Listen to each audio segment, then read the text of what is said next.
Hi hello welcome to post 360. నేను మీ మురళీ రాపల్లి. గత కొంతకాలంగా మనం చూస్తూ ఉన్నాము, కూటమిలో ఉన్నటువంటి నాయకులు అశ్లీల వీడియోలు చూస్తూ ఉన్నాం.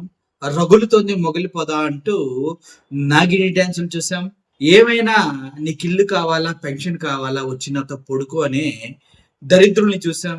అంతకు మించి రోజు రోజుకి దిగజారుతున్న రాజకీయ ఎదవల్ని చూసాం. అయితే ఇది ఓన్లీ కూటమికే అంటే కాదు. ఎవడైతే ఇటువంటి పనులు చేస్తారో వాళ్ళంతా ఆ దరిద్రుల లెక్కలోకే వస్తారు. అయితే ప్రతిసారి నాకు అనిపించింది ఏంటంటే, ఇప్పటి వరకు అటు కిరణ్ రాయల్ దగ్గర నుంచి చూసుకున్నా, ఇటు నిన్న కాక మొన్న వరకు వాడు డ్రగ్గిస్టులను చూసుకున్నా, లేదంటే మా ఒక అమ్మాయిని మోసం చేసే వీణా అనే అమ్మాయిని మోసం చేసినటువంటి ఒక ఎమ్మెల్యేని చూసుకున్నా, ఎవరిని చూసుకున్నా కూడా కూటమి నుంచే వస్తూ ఉన్నారు.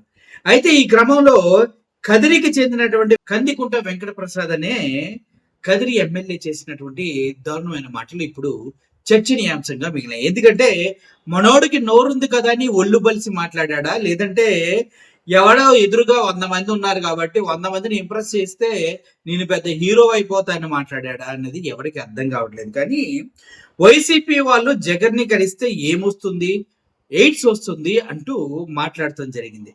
ఒకవేళ జగన్ గారిని కలిస్తే ఎయిడ్స్ వచ్చిందంటే, మరి నువ్వు ఎవరినన్నా పంపించావా జగన్ గారి దగ్గరికి? వాళ్ళకి ఎయిడ్స్ వచ్చిందా? లేదంటే నీ దగ్గరికి వచ్చిన వాళ్ళకి ఎయిడ్స్ వస్తే నువ్వు అలా నోరు జారి జగన్ ఆపాదించావా? ఎందుకంటే జగన్ గారు ఎవరితో అయినా ఎంతవరకు ఉంటారో ప్రతి ఒక్కరికి తెలిసిన విషయమే. శృతి మించి దేన్ని కూడా ఆయన యాక్సెప్ట్ చేయడం అన్న విషయం కూడా అందరికీ తెలిసిందే. కానీ నీలాగా బరి తెగించి నోరు పారేసుకునే వాళ్ళకు కూడా జగన్మోహన్ రెడ్డి గారి గురించి క్లియర్ గా తెలియాల్సిన అవసరం ఉంది.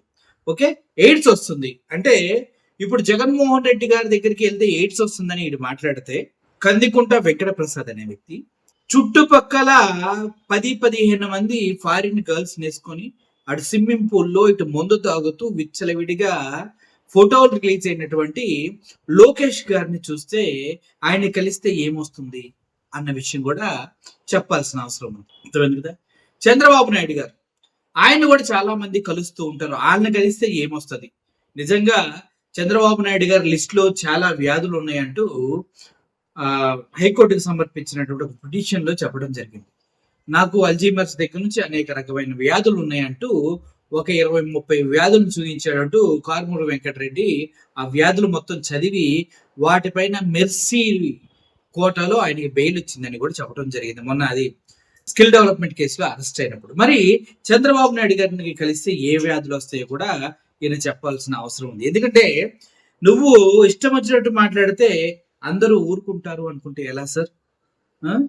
కందికుంట వెంకట ప్రసాద్ గారు, ఈయన కదిరి రాజకీయాలు రోజు రోజుకి దిగజారిపోతున్నాయి అంటూ వార్తలు వస్తున్న క్రమంలో ఈయన దిగజారి మాట్లాడటం జరిగింది. అయితే మీ పార్టీలో డ్రగ్స్ తీసుకుంటే ఏమీ కాదు, మీ పార్టీ వాళ్ళు అమ్మాయిల్ని పాడు చేస్తే ఏం కాదు, మీ టీడీపీ గవర్నమెంట్ లో ఉన్నటువంటి చాలా మంది కార్యకర్తలు, టీడీపీ నాయకులు కలిసి 14-15 సంవత్సరాల మైనర్ బాలికని దగ్గర 6 నెలలు మార్చి 14 మంది రేప్ చేసి చివరికి కడుపు అయితే దాన్ని గురించి మాట్లాడే దమ్ము ఏనా పార్టీ నాయకుడికి లేదు.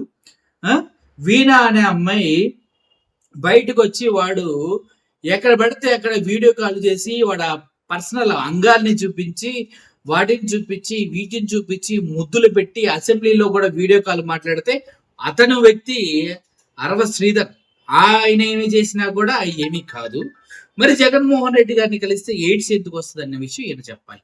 ఎందుకంటే ఈయన కలిసిన వాళ్ళందరికీ ఎయిడ్స్ వచ్చిందేమో నాకు తెలిసి.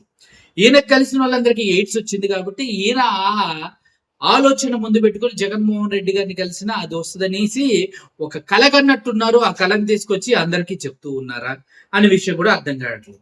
ఒకవేళ నిజంగా జగన్మోహన్ రెడ్డి గారిని కలిస్తే ఎయిడ్స్ వస్తే, చంద్రబాబు నాయుడు గారిని కలిస్తే ఏమొస్తుంది? 10 మంది అమ్మాయిలతో చెట్టాపట్టాలు వేసుకొని తిరిగి ముందు తాగి అర్ధనగ్న వీడియోలు పెట్టిన ఫోటోలు దొరికినటువంటి లోకేష్ గారిని కలిస్తే ఏ వ్యాధులు వస్తాయో కూడా చెప్పాలని సవినయంగా కోరుకుంటున్నాను. ఇందుకే మనోడు మాట్లాడింది మీకు వినిపించలేదు కదా, వినిపిస్తాం, సరే వినండి.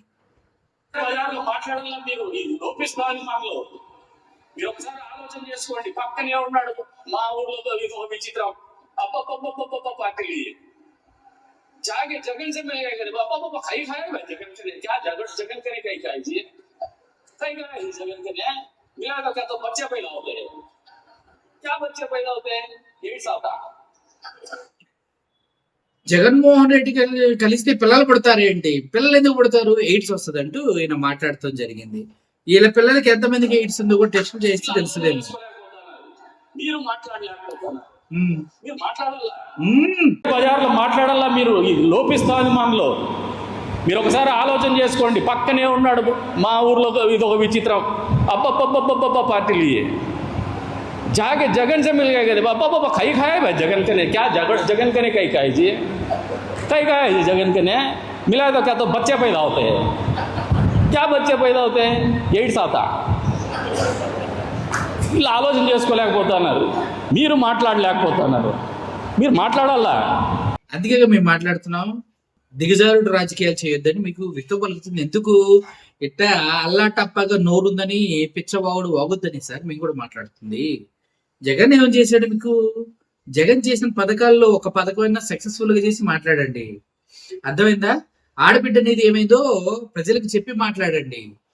లేదు నిరుద్యోగ వృత్తి ఏమైందో చెప్పి మాట్లాడండి. 3,40,000 కోట్లు అప్పులు ఎందుకు చేశారో చెప్పి మాట్లాడండి. అమరావతి డిజైనింగ్ కోసం 405 కోట్లు 50 కోట్లు ఎందుకు వెచ్చించారో చెప్పండి.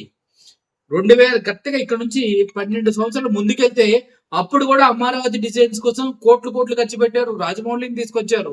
ఈ డబ్బులన్నీ ఏం చేస్తున్నారు చెప్పండి. వీటన్నిటికి సమాధానం చెప్పి నోరు పారేసుకోండి, బాగుంటది. మనకేమో దమ్ము లేదు, మనమేం పీకలేము, కానీ ఎదుటి వ్యక్తిని మాత్రం చిన్నతనం పోయేలాగా మాటలు మాట్లాడతాం. ఎందుకంటే మన బుద్ధి అక్కడే ఉంది, బాగా దిగజారిపోయిన బుద్ధి. దానికి ఎయిడ్స్ అంటాము, సెక్స్ అంటాము, ఏమంటాం. మన పార్టీలో ఎంతమంది దొంగలు దొరికినా పర్లేదు, అసలు ఏమీ చేయనోడిపోయినా నిద్రలో పంపితే అది ఆనందం. ఈ ఎమ్మెల్యే అట్టయ్యాడు, కదిరి ఎమ్మెల్యే, నాకు అర్థం కావట్లేదు. నెక్స్ట్ గెలుతాడు ఎట్టండి వాళ్ళు. నాకు తెలిసి చచ్చిన ప్రజలు దగ్గర కూడా దగ్గర ఆటో వాళ్ళు చెప్పుతో కొడతారు.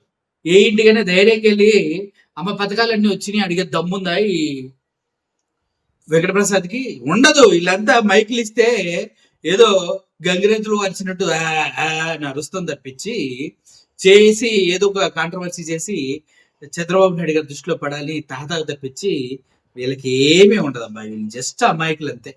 అర్థమైంది కదా? సో దేవుడు ఈ కందికుంట ప్రసాద్ అనే ఎమ్మెల్యేకి కొద్దిగా బుద్ధిని జ్ఞానాన్ని ఇచ్చి నేను అడిగిన ప్రశ్నలకు అన్నిటికీ సమాధానం చెప్పే విధంగా ఆ దేవుడు శక్తిని జ్ఞానాన్ని అనుగ్రహించాలని కోరుకుంటూ సెలవు తీసుకుంటున్నాను. Thank you for watching this video. Murali signing off. Thank you so much.